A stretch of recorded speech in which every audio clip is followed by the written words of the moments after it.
Where's the key? Oh, okay. So put it in here. Tilt it a little bit. There we go. Okay. Take it out because okay. Thank you. All right.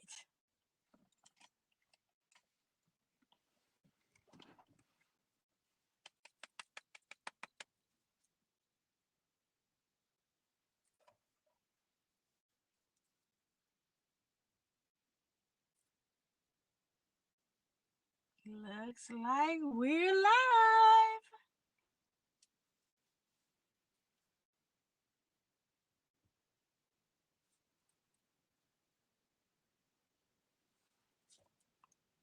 Hey!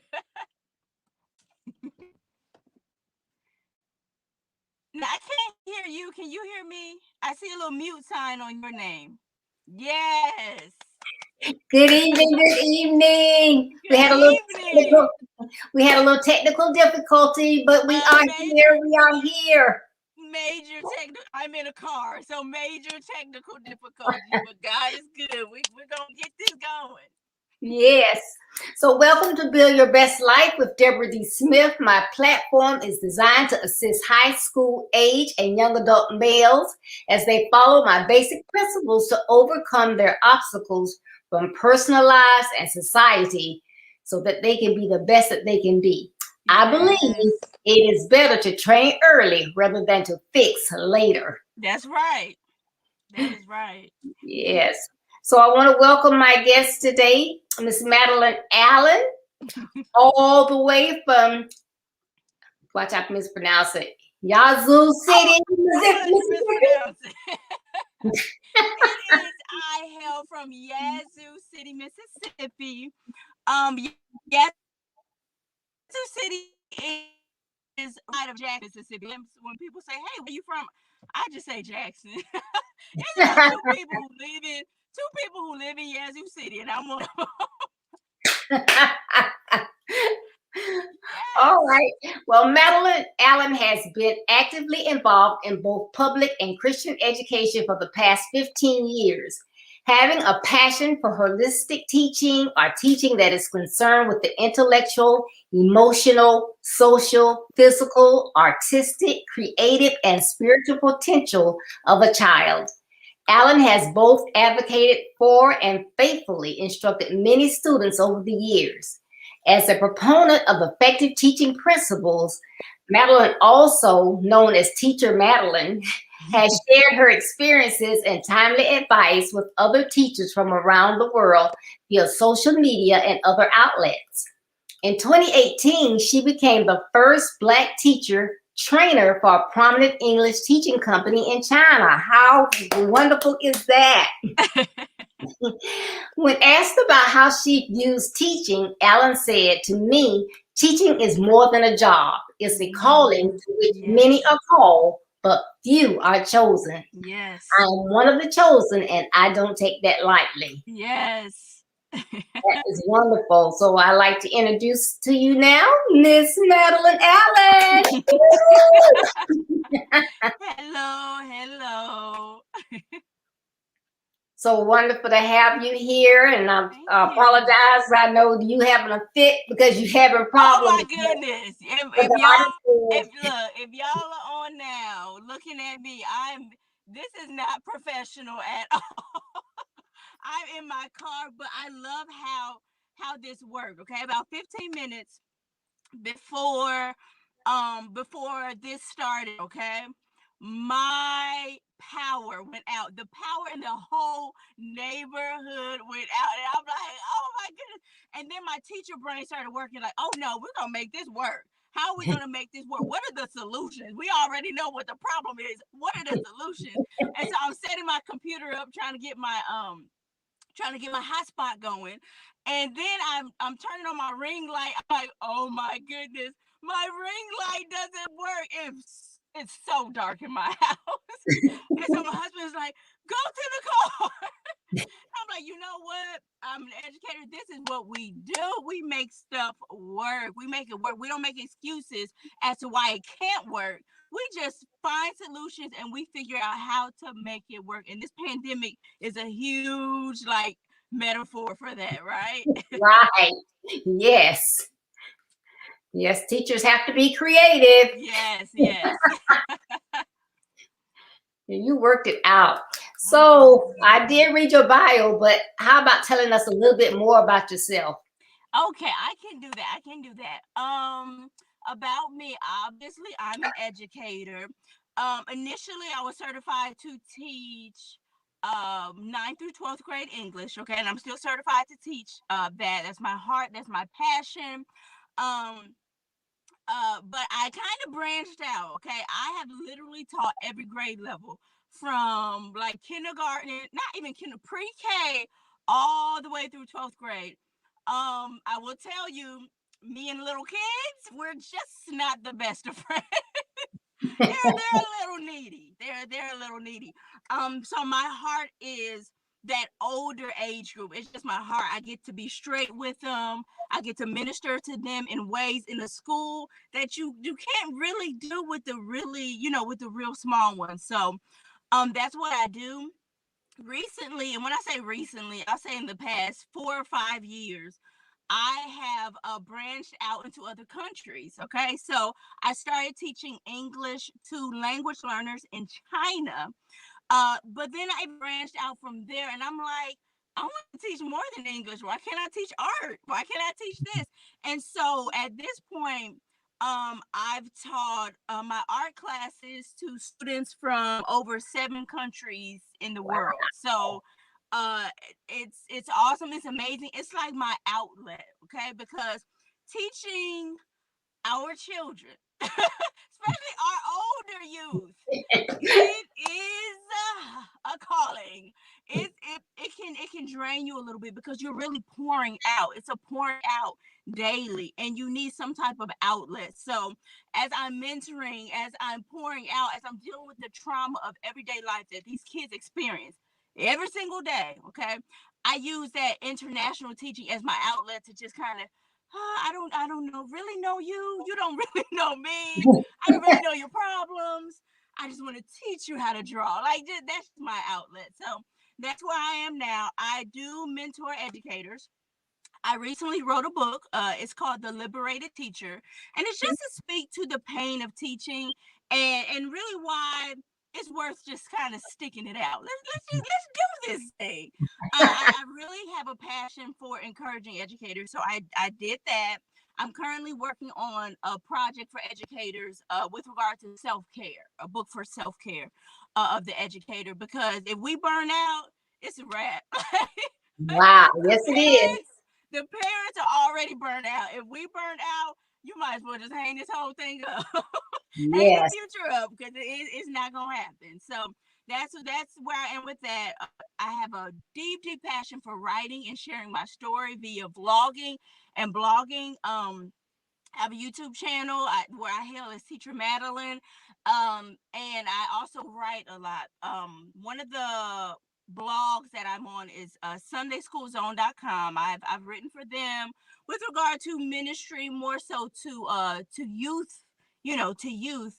But I'm just all over the place. I'm just like, God use me. Oh, wonderful. Wonderful. We love it. And I already wrote down Sunday school dot zone. Zone.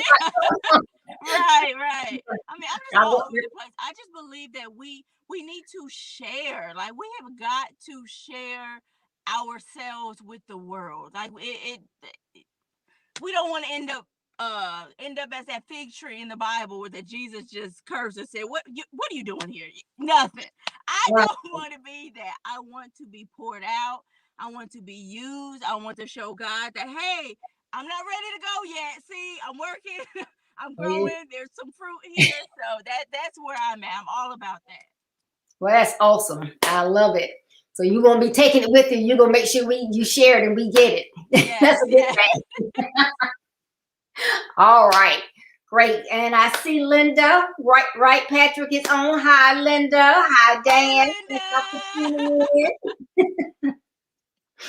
I'm surprised Esther's not on here. She must be busy. She is always busy. Y'all, my sister teacher is Esther Moreno. I don't even call her Esther Moreno. I call her Children's Ministry Extraordinaire because she is always busy. And I decided to stop being mad at her for being busy. Like she's just busy pouring out, just like I'm busy pouring out in the classroom. So I can't be mad at her. I can't be mad at her. Sounds like you almost as busy as she is.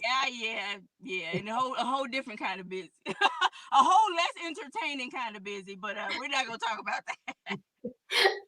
All right. Okay, so Madeline, I believe that social issues bound our young men. This month I've been talking about being chained and Yes. bound. Mm-hmm. So I believe that social issues are holding them back from obtaining the success that they deserve. What is Yes. your perspective in that? I wholeheartedly agree with you. I wholeheartedly agree with you. I just want to add to that. One of the reasons why they are really like held back, like what, like really held back, and I'm reminded of Jesus in the Bible when he's looking at the crowds of people and he's just filled with this compassion because the Bible says that they looked like sheep. Okay, they were as sheep without a shepherd, and that's what our boys are. They are like sheep without a shepherd. There's so much noise. There are so many voices out there telling them who they are and whose they are and what they have to do to be accepted. And it's just sad. It's so sad. It's so sad to see. And so when thinking about these social issues that turn into hurdles, that or these obstacles that they have to hurdle, is they just need some help. They just need somebody to stand up and say, I got you, come on, let's just to take them by the hand and say, come on, let's go. They need that so bad. Outside the school, but inside the school too. Like there are issues inside the school too. Um, that need to be addressed. You know what I'm saying? It's Right. yeah. So it's I agree with you wholeheartedly. They are bound by these social issues, but they need some help navigating these deep waters. It's too deep for them, and if we don't pull them out, they are going to drown. And so it's just we've got to come up with something different. Like come on, Yes. what we doing? What we doing different? That's why I'm saying, help! I need you, Right, educators and right. pastors. I need you. We gotta reach them. It Yes, is it's absolutely. critical. Absolutely. Yes. But yeah, I like that. Sheep without a shepherd. You are absolutely right. Yes. Good. Hello, Vito. Glad you tuned in. And to me, Hey, Vito. glad to have y'all. Hey, in your interaction as an educator, what are some of the changes that you see on a routine basis? Oh my goodness. Oh my goodness. There's about 1,000 chains, but I'm gonna try. I'm gonna try to limit my chains. I'm gonna try to limit my chains. Um, there's a breakdown of the family that is like it has never been before. I mean, when it breaks my heart because I'm looking at my students. Okay, I have to contact them. I have to make parent contacts every week. Okay, and there are less and less parents on that contact list, and more grandparents, more and more big sisters, more and more aunties, more and they're all women. They're all women. Okay, more and more guardians and less parent. You know how I used to say, okay, sign here if you're the parent slash guardian. It's Right. getting to a place where it's like, sign here if you're the guardian, because I mean, chances are you're probably not the biological parent in this situation. So that is that's huge. Just this huge breakdown of the family, and it breaks my heart. It really does. And so my challenge is, okay, what do I do to connect with these kids? Like what do I do? Like Deborah, what do I do? Because here I am, growing up in a family, two parents, Right. uh both biological. I it's so hard. It's so hard to see this breakdown of the family, and the kids are just they're just going with it. They're just going with. They don't have any choice but to Right. live through it. Okay, they don't have any choice but to go to school the week after mom and boyfriend got in a fight, and mom's not here anymore. Like this is the real stuff that we deal with on a daily basis, and we watch the kids, and I mean, and we're like, okay, are they gonna explode? What's happening? And they just kind of take it. It's like they're punching bags, one upset after another in the family structure, and they just take it. They take it. They take it. They take it. And it's just a huge issue, and we have to do something about this breakdown. There's a solution. Yes, I can cry all day about the problems, but there are solutions here. We can do stuff to build these kids up, and I know we're gonna get more into that, but yeah, that breakdown of the family is something I see every day in Right. every class. I teach lots of classes. I see probably over 100 kids per day, and that's what it is. It's a breakdown in the family in every single class period. That's one of them. um One thing I wanted to bring out with the breakdown of the family, okay, is the lack of male influence. Is Mhm. It's hard because teachers, this is us. We're mostly girls. Like Right. it is what we're mostly moms. We're mostly, and if we could just have one, is there one? You know One. what I'm saying? If we could just have one strong male. I'm not even asking you for 15 to 20. If I wish I could get those. I wish I could get that amount. But if we had one strong male in every school, I think that would do something. I really think that would do something. We had a band director in our district, and literally, and of course he taught as well, and literally, like, if I had a problem with one of the boys, tell him come here. And like he ministered to these boys. They respected him. They will come back to me. I'm sorry, Miss Allen. I'm gonna do my best. I'm gonna do literally based off of the influence of one man. Now we have to be careful now because I've seen two sides of the extreme, okay? I have males that I work with that are strong, that are willing to work with our boys, right? Right. And then we have males who are like, I didn't sign up to break up fights. I didn't sign up for this. I got a degree in arithmetic, and that's all I want. I want to be hands off. But here's the problem, okay? If you want to be hands off and you're a male, go work somewhere else. Like, Right. don't come to our school. Don't, maybe find a nice, comfortable private school somewhere. Don't come over here. Do not come over here because we need more than a degree. We Right. need a heart.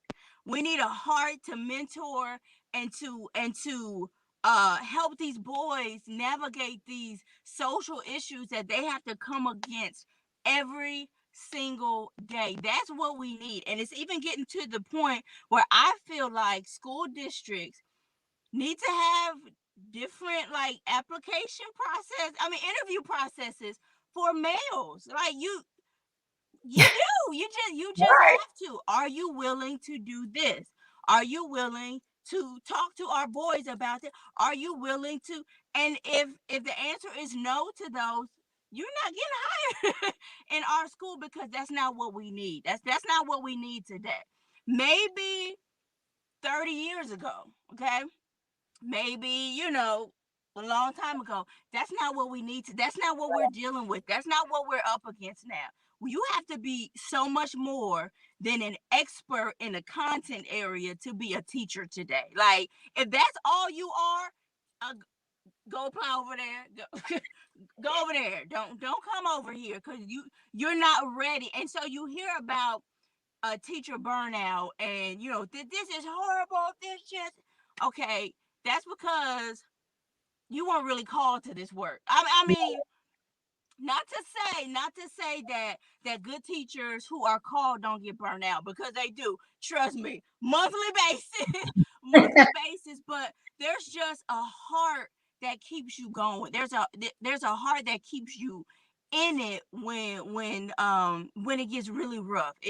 That calling carries you when your expertise falls flat and is burned Right. out. It's just like, I'm gonna keep doing it. I'm gonna keep, and we need males who are willing to answer a call. It's not so much willing to get a paycheck for a job. Okay. Right. They have to be willing to answer a call and say, I'm gonna stand up and be one of the individuals that helps our males navigate these waters, because I can't do it by myself. Now don't get it twisted. I can do it. I can do it. Women have been the backbone of many civilization. Okay, so don't get me wrong. Like, we're going for it. Women are doing this thing, and I can minister with the best of them. Okay, I can speak to a situation with the best of them, but it's something about a man. Right. It's just something about a man that I can hold him, but then I need to give him over to you. Like, Right. I can make an impact. I can make a difference, but then I need you. I can't do this without you. I need you. I could. I mean, I'm gonna do the best I can in your absence. But man, I need you. I need you to stand up and answer the call. So yeah, I know that was a mouthful, wasn't it? Now, you said it, but we need them to step up because, Right. like you say, you can do it. But that's the same thing they're probably hearing at home. They're hearing from the mom, and she's Yes. stern and rigid and whatever. But Yes. I mean, it's so much different. You say, now, Sean, get up. Sean, Right. get up. Sean, get up. Right.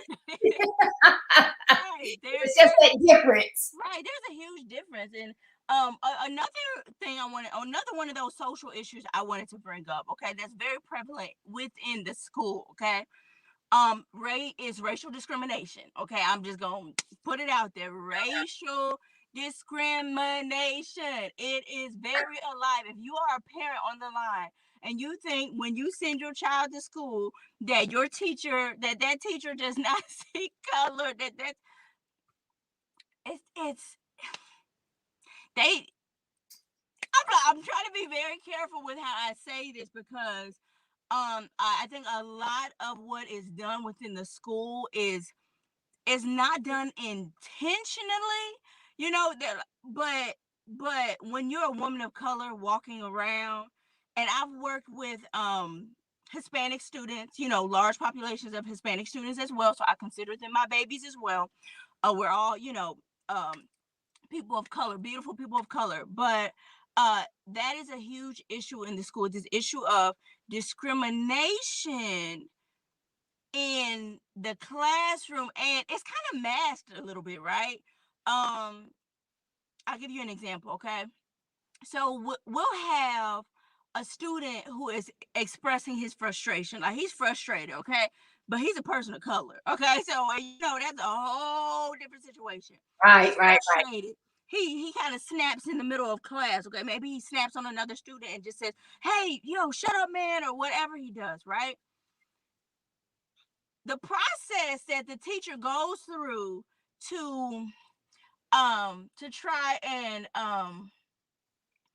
uh get that student the help he needs is completely different from the process they might go through with a counterpart that looks a little different. Okay, you're frustrated, you're mad, you're a person of color, I'm gonna write you up, and you're gonna go through a discipline process, right? But if you are frustrated, you're mad, I may write you up, right? Let's say I do write you up, you're going to the counselor. Like, I mean, I'm just being for real with you. I'm not here to sugarcoat. You don't have to invite me back ever again. but but you're going to the counselor to see what's really going on. Like, what's going on at home. And I've seen this time and time and time again. Deborah, I have even witnessed uh a student, okay, two students in an altercation, okay, one of color, one not of color, okay? And they're both in trouble, right? But the one of color is sent off to a room by himself. He's sent off to a room by himself. You can't call a parent. You can't do it. I need you over here, okay? While the other counterpart, okay, is in the office with parents and discussing things that happened. That and that's not like that happened when I first became a teacher. Like that, I was this gonna was a say, year ago. Like that kind of stuff happens to the point where it is. I'm telling you that discrimination is real. It's very very real in within the school context, and um it's not that the teachers aren't well meaning. You know, the ones who do this. Like it's not that they're trying to do it, but it's like an ignorance. It's like a I don't know. I don't know, but it's terrible. I've seen it in special education referrals. Man, when I tell you, when our boys don't want to read, they must be special ed. We need to sign them up for services because, and I'm gonna tell you this. We were talking to a parent, okay? I'm not gonna give you any, private details, but we were talking to a parent, okay? And this boy has her food, okay? He even had me food. I thought this boy couldn't read, okay? Until I put the kids in these groups, okay? I said, I want you to read this article and I want you to discuss it. Now, I put them in groups. I've already trained them, okay, on how this works, okay? We're all at different reading levels. I need you to read if you feel comfortable. You need to collaborate with your group to see how to get it done. But they already know we don't play that, Miss Alice. We're not laughing at anybody's reading, whatever. This kid who had just been referred for special services, right? And they're moving on with that process for him. He was just referred for special services. This kid, oh my goodness. He's in this group with one of the football players, okay? And they're popular. And one of the football players says, "Boy, read."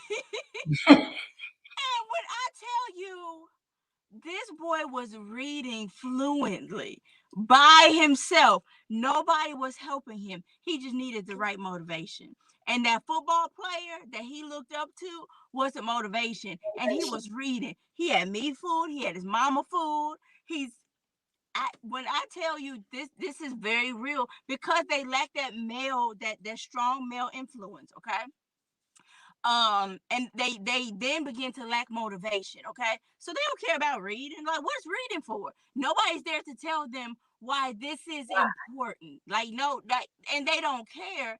And so they get roped into special education, which I love special education for children who need it. Like, I love it for children who need it, but for children who don't, I just really believe in the power of mentorship and helping these kids to navigate these waters. But that's a huge deal.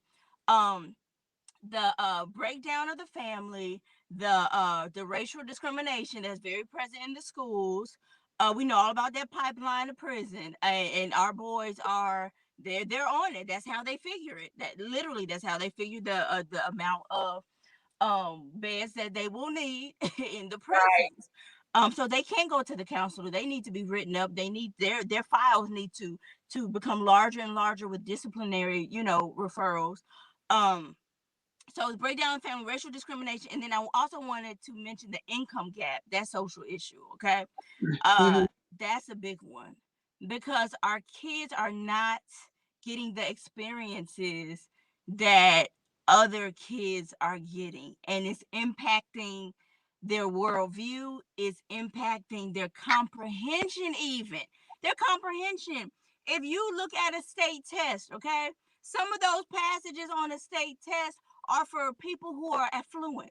They are for people who have had experiences. They are for people who have been around the city and been exposed to art museums and cultural experiences that our kids in this income bracket just don't get. Okay, they just don't get that. So that's a huge issue. They're hurdling the income gap. They're hurdling racial discrimination, whether they realize it or not. They think I'm just in trouble. Boy, no, he in trouble because he really needs some help. So they're hurdling that, and then this breakdown of the family that is really a form of trauma. It's really trauma that's going untreated, untreated trauma. So it's just it's so much. It's so much. I'm gonna be quiet and let you go to the next question. You talking good stuff, but I want to piggyback on something you said. Is it just, and I spelled that wrong. But I'm hearing these things that you're saying, and I'm trying to get different perspectives so I can make sure I got relevant information. Yeah. But you're telling me stuff that was happening 25 years ago. My son that just turned 20, I'm gonna tell you, yeah, he just turned 29. So about 25 years ago, he had a teacher, and I just happened to go to his classroom one day, and she said, "This one has epilepsy, doesn't he?" I says, "Excuse me?" She said, "He has epilepsy." I said, "What do you mean he has epilepsy?" She said, "He acts just like my brother used to act." I was like, "What do you mean?" She said, "Well, she said he can't hear," and she said, and he just sitting at his desk and he'll fall on the floor. I said, "Okay, tell him to come here a minute."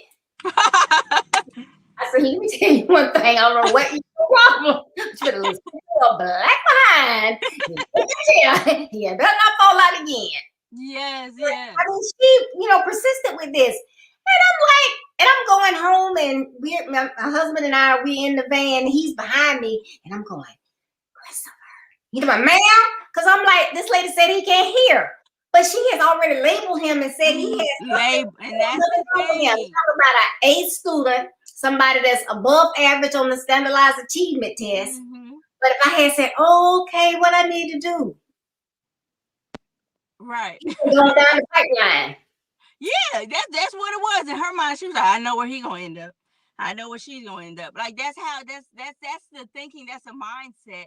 And I mean, even as an African American teacher, I have to guard against that mindset as well because it's in the media. It's in our faces, and so we begin to believe things about us that isn't necessarily true. So it's we're battling stuff, and if you can imagine how much we have to overcome as adults, think about the kids who like have don't even have a paddle and they're just in this boat. Like they really need us. They really need us. But yes. All right, parents, y'all hear this now. This is good stuff right here. We need help. We need men. Get these husbands, shake them, whatever you got to do. We need men that step up. Yes. I'm doing this platform because I know that there is a need. I sit and I watch, and in the line of work I do, I work with young men, so I know what is missing. And it doesn't just stop when they get a certain age. It continues on with them. If they get fixed, it gets worse. So we need help. Right. And then they become fathers who don't know Yes. what to do. And then they're raising kids who still don't know what to do. It's just this vicious cycle. And we can't afford to let it go on. Like we can't. Right now, we cannot. Yes. So how can we address these changes? I think some of it you've already given me, but how can we address these changes, breaking the old ones and the new ones? I mean, because some, they bring from their past, but then there's some new ones. I mean, besides getting those men to step up, what are some of the things that we can do? Right. Well, with regard to the breakdown of the family, okay? Yes, it is sad to watch a breakdown of the family. Let's cry over the breakdown of the family, okay? But we gotta come up with something, right? Guess what? If you don't have a village, go get one. If you don't have a village, we've got to start creating villages around these kids that don't have them. We have to do that, okay? If you don't have a family, okay, if somebody is in foster care, okay, the whole goal there is to try to place them with a family, okay? Why? Because we need families to flourish and to grow and to get those experiences that we're lacking, right? Right. So if you know a kid, okay, or a young man who lacks a family, okay, if you're not willing to to step into a role there, find somebody. Open up your mouth. Let's start talking about how we're going to surround this kid that just lost a mother or just lost a father or has not known his father. We have got to start instituting our own makeshift families so that these kids don't feel like they're all alone in this world and start um to grow calluses on their heart. we Right. we have to we have to make our own makeshift villages and families for our young man. Yes, it's sad that there's a breakdown, but let's replace. Let's start coming up with solutions here as to what we're going to do to rebuild their families. And talk to them about the significance of that as well. The significance of them having female mentors if they're lacking in that. The significance of their having a strong male role model if they're lacking in that. We really need to figure out constructively how to recreate our villages, because we're one big village, but we're a lot of tiny villages within there, and so that really needs to be considered. I think as soon as because we hire counselors, right? We hire school counselors for a reason. As soon as a student hits your desk and you see that they don't live with mom, we immediately need to say what's going on. Or they're with grandmama. What's going on? They're with auntie. I have students who live with their aunts. What's happening here? Where can we fill in the gap? Students, young men living with their big sisters, or big brothers. Hey, what's happening here? What can we do to fill in the gap? Because we're getting these in droves and we're not doing anything with it. Oh yeah, guardian, sister. Okay, I'm gonna call her and hey, I just wanted to let you know. No, we've got to do something to make sure that they have those components that they need to grow to flourish. That's Right. a huge thing with the breakdown of the family. Um, racial discrimination, okay? With racial discrimination, here's the issue, okay? Here's the issue. In our community, we don't like to be involved in education. We our parents just don't like to be involved. And that's not to say everybody's like that, okay? But I'm just speaking from an educator's perspective. Our parents, and it's not just our parents, it's parents in general, okay? Right? I'm speaking Right. about all parents. But it becomes more dangerous, okay, when you're not involved and your child is being referred for special services that he doesn't need. It becomes more dangerous when you're not involved and your child is getting more than a referral to the counselor. Your child is getting write-ups, discipline referrals, one after the other, that's following them. This is on their permanent record. In our district, stuff follows you. I know what these kids did in kindergarten. Like I know what they did last year. I know these things. It they're file bills, and we have to be involved. We cannot afford not to. But so many of us have just left our kids just to the wolves. And I'm not saying that teachers are wolves. I'm saying some teachers are wolves. I'm never speaking about all of them. But just Right. like you can't leave your health, okay, in the hands of the doctors, okay? You know what? They'll get it. They'll get it. I trust them wholeheartedly. I can trust you, but guess what? I want to look at what you just wrote down. I want to know what qualifies you to say what I want to look at your reviews. We'll do that with any other thing, but with our kids' education, we're like, oh, the teacher got it. The teacher, go ahead, teach, teach. And all teachers are not created equally. Your child, don't just assume that because your child is in trouble is their fault.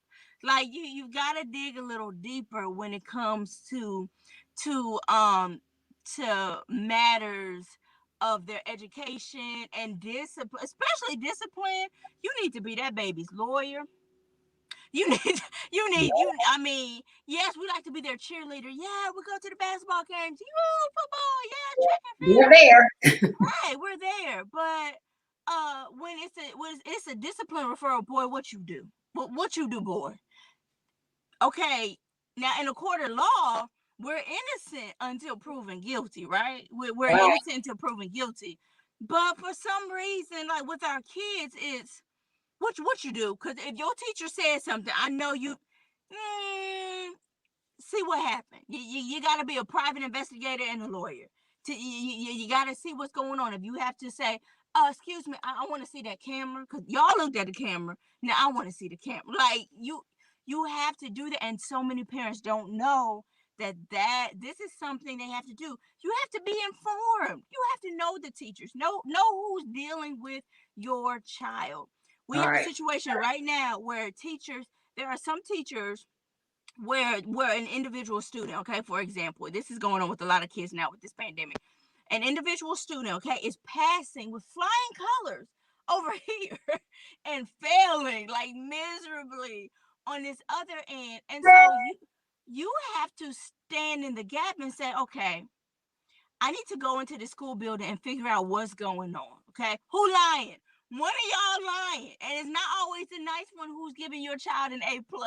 Like one of y'all lying, and I need to see who's a liar in this situation. We just have to be involved. You cannot you cannot um face racial discrimination. Okay, without being involved. Okay. And being involved is not saying that teacher racist. I've seen that too. Them they just racist over there. They racist. How you know? Do you are you involved? Do you know the teachers? Do you know their processes? Do you know like we can't be so ignorant that the only response that we have to educators when an educator of a specific color is they're racist. Like we've got to be a little deeper than that. So that's what we have to do. We have to stay involved there. Know your child's test scores. Um, know where they are. If you know that your child is let's say in my state, okay, if you're 5, baby, you about to be an engineer, doctor, lawyer, you about to be something. If you're a 5, okay, if your child is a 5, has a 5 test score, why they getting an F in such and such's class?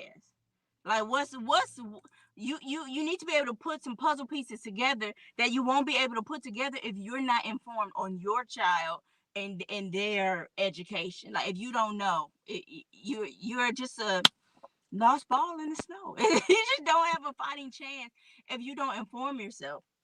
If And you're not going to get involved, because they're not going to just come and tell you.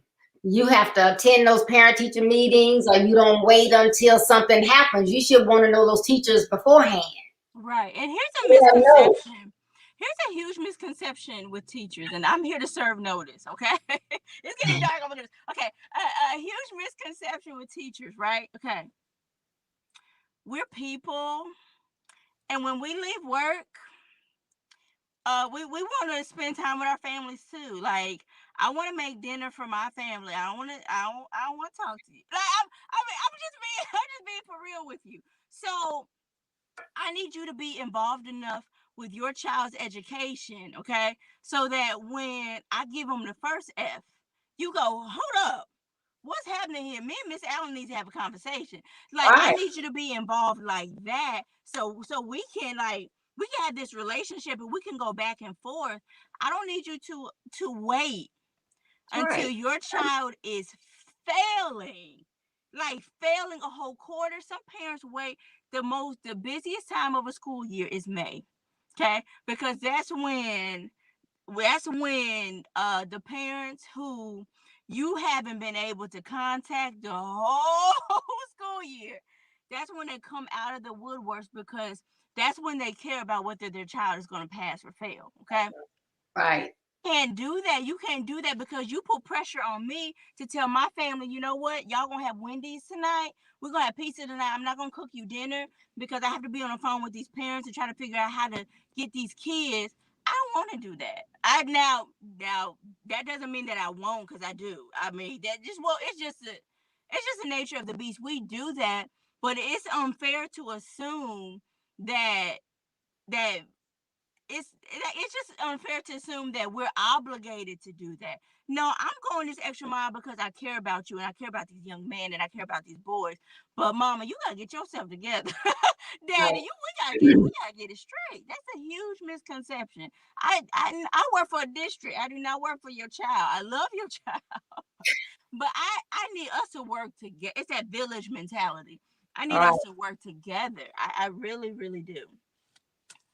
Unless you Um, have to get involved, step it up and get involved. You just like to say you don't wait till the last minute or till something happens and then you want to be the one saying this, that, and other, and everything's negative, and that's not fair, blah blah blah. We're here to see. right. Yeah. Yes. Absolutely. Absolutely. Absolutely. I know. There's one more thing I said, because I know we were talking about the breakdown of family racial discrimination, but then what to do about this income gap thing? Okay, this income gap. There's this epidemic going on in communities, particularly of color. Okay, not only of color. Now I want to make that very clear because it's in other communities too. Okay, but we don't like to read. We don't like to read. Okay. For example, okay, in my school, there are teachers who live on a hill in a big house, okay, and then there are teachers who live basically under a bridge. I'm just being for real with you, like they live in the shack underneath the bridge. There's a reason for that, okay, and it's education. There's this gap educate.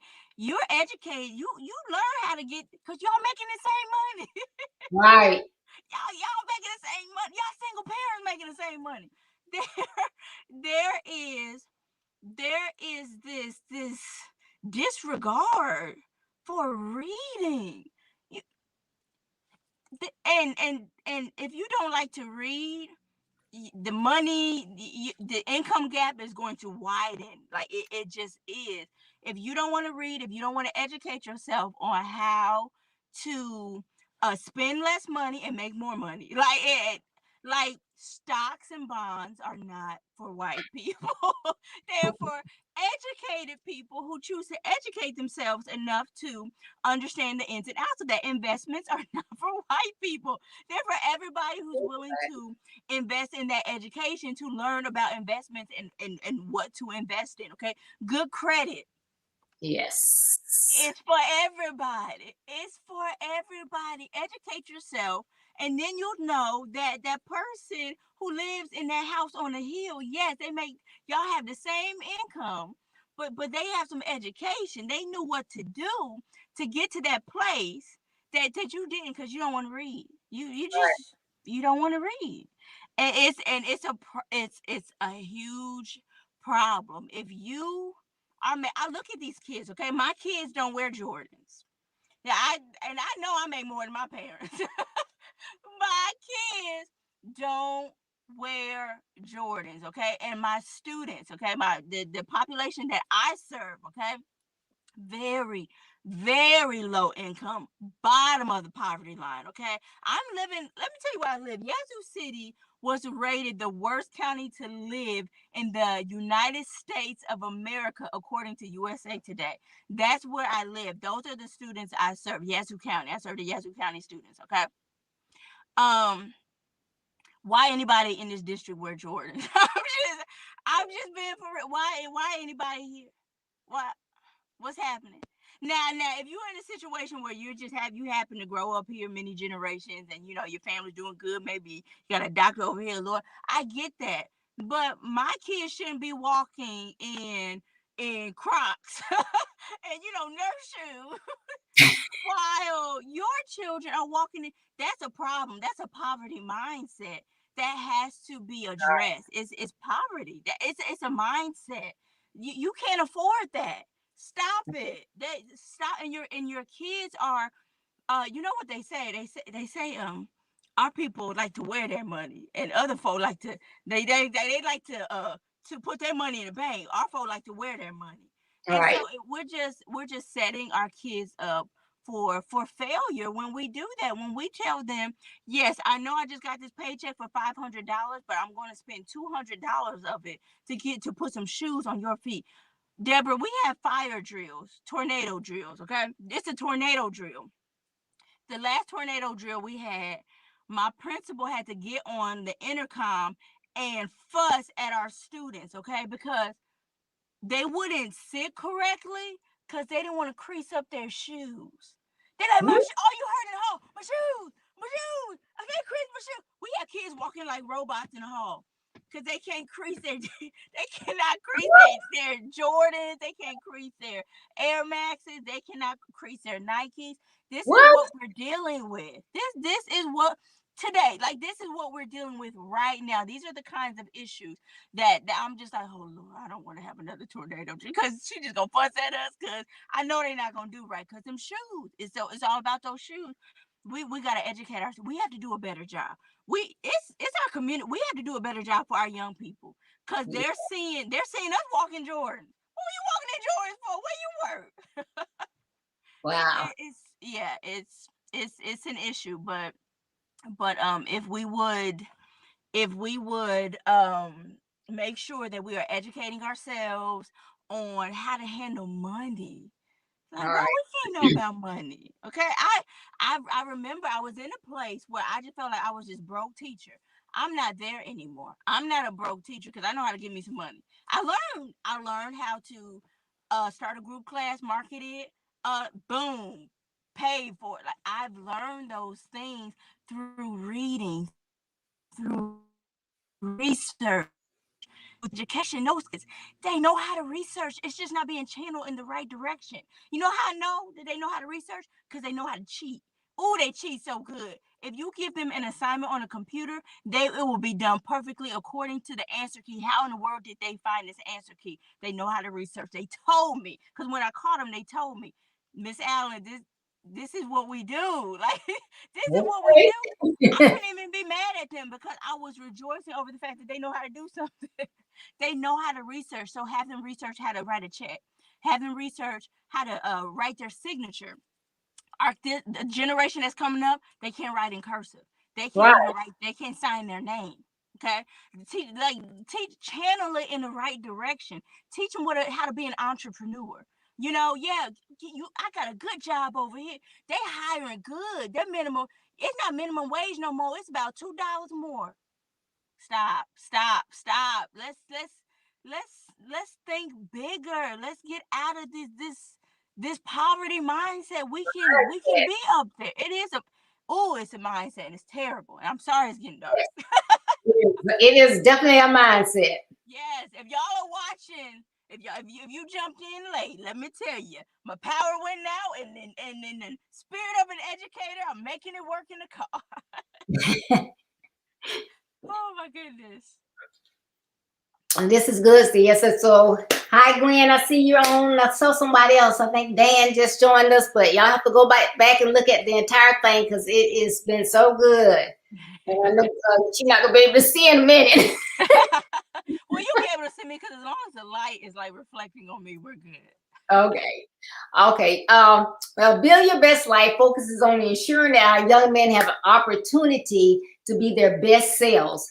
Please Mm-hmm. tell the audience what young people, specifically young men, need most from their parents or their guardians. If you know it's something different that you already told us, but something they Right. specifically need. Right. I mean, I think it's worth reiterating that they need an advocate. They need an advocate. I um I was calling a parent the other day. And I said, I really need to talk to you. Is there any way you can come in so we can kind of get together and figure out some solutions? And you know what she told me? She said, there's no way I'm coming in. I have to work. Like she was like, there's no way I'm coming into that school. I have to work. And so she already communicated to me what's more important. Like we all have to work, okay? We all have to work, but guess what? I bet your boss knows that you have kids. I bet your boss might have kids. I bet your boss may have worked with other people with children who, and that's not the only kind of response. Like, that's not a rare incident. we we've got to advocate for our children. You don't even want to be an advocate. You don't even want to walk into the school. Like, you, if you're not willing to walk into the school, you're not willing to, you're not going to be an advocate. You're not going to be an advocate. And when I say advocate, I'm not talking about a cheerleader. I know y'all like the football games. I know y'all pay for the baby to $1,200, over $1,000 for those kids to get cheerleading uniforms. I know where you work, and I know what you paid for that. You can come in and invest in their education. You can become an advocate because they need it. They need it Yeah. so bad. They need you to know their teachers' names. They need you. They need us. They need us. And guess what? You don't have to be a parent to be an advocate. Like, you don't. There's a student I had that has a whole lot of issues. And guess who's his advocate? Or his advocate is his pastor. His pastor is his advocate. He literally, like, one day pulled into my driveway and was like, "Hey, I heard you're gonna have such and such. Let me tell you, you don't have to be a parent to be an advocate." Yeah, so that's the biggest thing right there. You have to be an advocate. Yep. We need people stepping up. Yes. Coach Ricardo says everybody has someone assigned to help them. So those somebody Right. step He it up. does say that, doesn't he? Everybody, yes, somebody is assigned to help you. I love it. Okay, and I know we've been beating up everybody. So, and I know all our young men are not having issues. So, before we go, what are the most thing that you are proud of that your young people are doing for themselves in your community and your school? Okay. Oh my goodness. I have to tell you what I'm most proud of, okay? This pandemic has literally, like, knocked our world out of whack, right? These kids and their resilience. Oh my goodness, their resilience to continue on in the midst, okay? I know we're talking about, kids failing and, things like that, okay? But this is a different kind of season. It's just a different kind of season. And when I talk to a young man and he's missing something that he needs for my class, and he's like, "Oh, I'm so sorry, I don't have this charger for this computer, but my little sister, she didn't have one and she needed one for school, so I had to give her my." I'm sorry, that just does something to me, because they're taking care. We have kids, okay, virtual kids, who are taking care of their siblings and making sure that their siblings are online for their online classes, while mama's at work, while daddy's at work. I mean, they are doing it. When I tell you I work with those kids, because I know they're tired. These kids are not just, it's not just, oh, they didn't do their homework. No, they are at home making sure their little brothers and sisters are online with virtual instruction. They are feeding them. They are cooking for them. They are cleaning the house. I am so proud of our young men, because, okay, yes, I'm proud of the girls too, because girls do it too. But when you hear a big brother, when you hear their story of how they are managing their brothers and sisters and still on top of their studies, they may be down a little bit, they may have a C, but I'll take that C. I even take that D plus. Like, I take that D, and I know you're doing all of this. You know what I'm saying? I'm Right. so proud. I'm so proud of them, and it breaks my heart that they're having to do this alone. They're figuring it out. They're resilient. I just want them to have the advocates that they deserve. I want them to um have guardians that are willing to go into the school and educate themselves. I don't want to hear, I don't know how to use a computer, so I don't do that. I don't do that. So I can't check whether they did their work or not. I don't want to hear that as a teacher. Because guess what? I had to learn 552 new applications this year. I had to learn that. And stress was at an all-time high. If I had to learn that for your child and 100 others, why you can't learn just for yours? Why you can't learn a couple applications? I know it's hard. I know it's frustrating. Sit down and learn it, and I'm willing. Come into the school. Sit down with me. I teach you. I teach you. But I need you to help them because they're helping themselves. Now I Right. need you to help them so they can be successful. I don't need them just to survive. I need for them to thrive, and you're that missing component. We are that missing component. We are. We really are. Oh, that's good. That's good. So, them stepping up like that, that is wonderful. And I have And to say this before I get out of here, before it goes, before the moon comes. I have to say this, Deborah. I am just so I'm so proud of you. I'm so proud of you for this platform. I was talking to my husband about you this morning as we were riding in the car together today. I told you about, my daughter had been in an accident. We're working out all of these things, had to take her back and forth to the, from the doctor. But we're talking, right? And I'm talking about you, and I'm like, okay, so he said, wait, she's a woman. Okay, wait, what's the platform? Wait, build your best life. Wait, young man, like he could not believe what you were doing. I'm just so proud of you because I'm like, this is what we're talking about. You this is what we need more of. Starting these conversations, getting the word out of what our young men need to be successful, because guess what, there are people who will catch this, who will hear you, and they may not be able to come into the school because they may not be the right kind of person that we need. I bet they can write a check though. I bet they could write a check for a cause, and that kind of stuff doesn't happen if, when we could be doing this, we're at home just twiddling our thumbs, or at the nail shop, or somewhere else watching Coming to America too. Like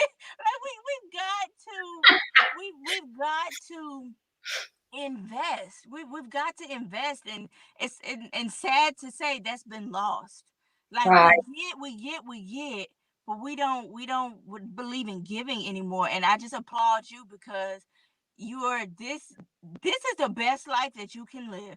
The best life that you can live is a life poured out for the sake of others, and that's what you're doing here. That for the sake of a greater good, that's what you're doing here, and I know God is pleased with this. I just need to get on your level. Well, thank you so much. You're But I welcome. just, I'm just like, I can see the young men. Like I said, I work with them, and I like, you know, I was fortunate to be there with my sons. One of them I raised as a single mom, but I was there, and I know Yes. it was missed or whatever. But I'm like, hey, where are the men? Where are the men? But I can't worry about that. Hey, Mm, I can do something. right. I have basic principles, and I know that they would help them. Can somebody please pass the word on so more people can step up? That's I wrote right. the book. Read the book so you can get out there and the advocates. The book is not just for young people; it's for those advocates too. Read the book so you can help them. And so I just Yes. appreciate you so much for saying that, because I just really, really, really want our young men to, be helped, because I Mhm. know they're not the only ones that's out there. Like the little boy, Ryan. Mhm. Ryan's there.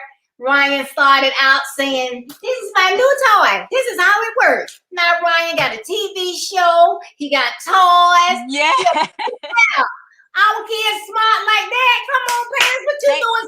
Looking at TV. they They are. know And this stuff. Deborah, they are so smart. And let me tell you, I taught a freshman composition class, okay? At oh, I've been so many places. Western Illinois, not Western Illinois, the University of Central Missouri, okay? I taught a freshman composition class for a couple of years there, okay? Uh our kids our young men, they are amazing writers. They're amazing writers, but you know what? They think they're not.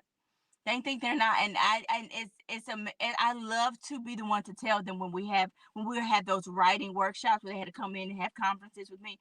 Guess what?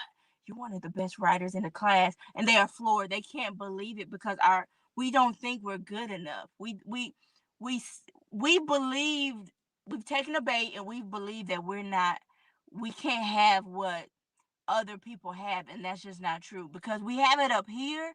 We just need somebody to channel it in the right direction. We need somebody to tell us, you're an engineer, you can't, you love putting stuff together.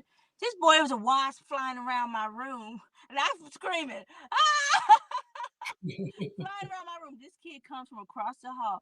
This Alan, what's wrong? He said, I mean, with his hand, okay? I'm like, I don't know if you're a firefighter, a police officer, or what you are, but you something else. All the other kids are like, ah!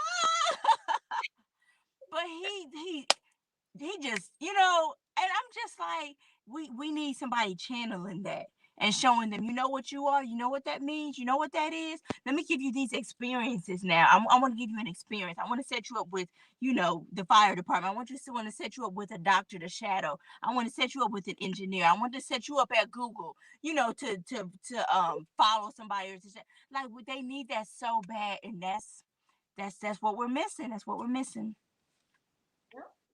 Yeah. So thank you so much for that. So before we go, is there any one tip you want to leave our audience before you go? Let me see any tip. Let me see. Let me see before I can't see no more. Oh yes, here's the biggest tip. Okay. It may not be a tip, it may just be a bold statement. If you are not a part of the solution, you're part of the problem. If you are not a part of the solution, you're a part of the problem. Okay. And how do I know if I'm a part of the problem? Well, if all you do is complain about what's wrong, you probably you're probably a part of you probably are a part of the problem. You have got to be a part of the solution. Somebody was a part of your solution. Come on. Somebody was a part of your solution who did not need to be a part of your solution, but they took it upon themselves to be there for you, be there for somebody else. It's okay if you can't be there physically. Write a check to somebody who is willing to be there physically. It's okay if all you have is you don't have any money, but all you have is maybe an hour a week. Go use an hour a week and use it, positively. If you are not a part of the solution, you are part of the problem. There is no middle ground here. And you better figure out where you are and stand in your truth. And that's it. That's it. Well, thank you so much, Madeline. I really appreciate it. And I really appreciate you being an educator. I love all educators because, like you say, without you and Oh, your it's a wrap. community, Without me, y'all, everybody on this line, without me, it's a wrap. Okay? Because hey, first of all, I know all your business. Tell me everything. And then I help them to know that you are humans. I teach my kids that your parents are humans. Don't be too hard on them. They're humans and they're trying to navigate too. So you're welcome. thank you for being who you are. And please follow me, everyone, on my website, www.buildyourbestlife web store. Get your book. Please, please, please share this video because it was awesome. And I do applaud Madeline. I mean, she could have just said, hey, I don't have any lights.